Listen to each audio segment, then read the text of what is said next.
사랑하는 여러분, 반갑습니다. 오늘 우리가 함께 나눌 주제는 기독교 신앙의 가장 기초이자 핵심인 믿음입니다. 우리는 평소에 믿음이 좋다, 믿음이 자라야 한다는 말을 참 많이 합니다. 그렇다면 여러분, 성경이 정의하는 진짜 믿음이란 과연 무엇일까요?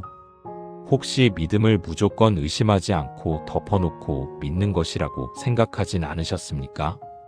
오늘은 성경 말씀 세 구절, 로마서 10장 17절, 야고보서 2장 26절, 다니엘 3장 18절을 통해서 하나님이 원하시는 참된 믿음의 모습이 무엇인지 차근차근 알아보겠습니다.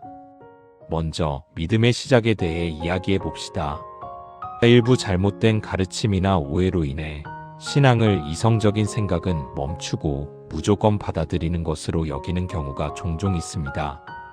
보지 않고 믿는 자가 복되다는 말씀을 오해해서 묻지도 따지지도 않고 믿는 것을 큰 믿음이라고 착각하기도 합니다. 하지만 여러분, 한번 생각해 보십시오. 처음 만난 낯선 사람에게 여러분의 전 재산이 든 지갑을 맡길 수 있으십니까? 아마 아무도 없을 겁니다.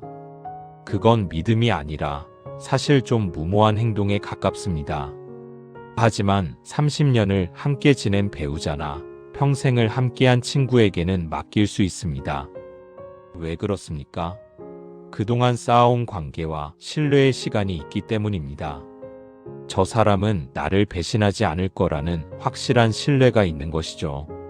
하나님을 믿는 것도 마찬가지입니다. 성경 로마서 10장 17절은 이렇게 말씀합니다. 믿음은 들음에서 나며 들음은 그리스도의 말씀으로 말미암았느니라. 즉 믿음은 그냥 생기는 게 아니라 말씀을 통해 하나님이 어떤 분인지 알아갈 때 생기는 것입니다. 덮어놓고 믿는 것이 아니라 성경을 펴서 그분의 성품을 깊이 알아가고 신뢰하는 것, 이것이 믿음의 첫 번째 단계입니다. 두 번째로 믿음은 머릿속의 생각이 아니라 움직임입니다. 우리는 종종 믿음을 내 기분이나 감정 상태로 착각하곤 합니다. 예배 드릴 때 분위기에 젖어 마음이 뭉클해지면 믿음이 충만해졌다고 느끼고, 반대로 현실의 문제 앞에서 마음이 답답해지면 믿음이 식었다고 자책합니다. 하지만 성경이 말하는 믿음은 그런 감정의 변화가 아닙니다. 믿음은 상황이 어려워도 한 발자국 내디디는 행동입니다. 예수님의 제자 베드로를 기억하십니까? 물 위를 걸어오라는 주님의 말씀을 들었을 때 베드로는 풍랑이 무서웠을 겁니다. 여전히 두렵고 떨렸지만 말씀에 의지해서 배 밖으로 발을 내디뎠습니다. 성경은 그 발걸음을 믿음으로 봅니다.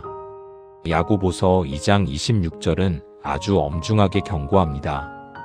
영혼 없는 몸이 죽은 것 같이 행함이 없는 믿음은 죽은 것이니라. 마음속으로만 동의하는 것은 믿음이 아닙니다. 비록 두렵고 의심이 들더라도 오늘 하나님의 말씀대로 작게나마 실천하고 움직이는 여러분이 되시길 바랍니다.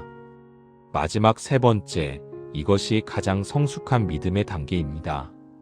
믿음은 내 소원을 이루는 도구가 아니라 하나님의 주권을 인정하는 태도입니다. 우리는 간혹 기도를 통해 내가 원하는 결과를 얻어내는 것을 믿음의 능력이라고 오해합니다. 병이 낫고 사업이 성공하는 것만이 믿음의 증거라고 생각하기 쉽습니다. 하지만 다니엘의 세 친구가 보여준 믿음의 절정을 보십시오. 그들은 뜨거운 풀무불 앞에서도 이렇게 고백합니다. 다니엘 3장 18절 말씀입니다. 그렇게 하지 아니하실지라도 하나님이 우리를 구해주실 것을 믿습니다. 그러나 혹시 그렇게 하지 아니하실지라도 우리는 우상에게 절하지 않겠습니다.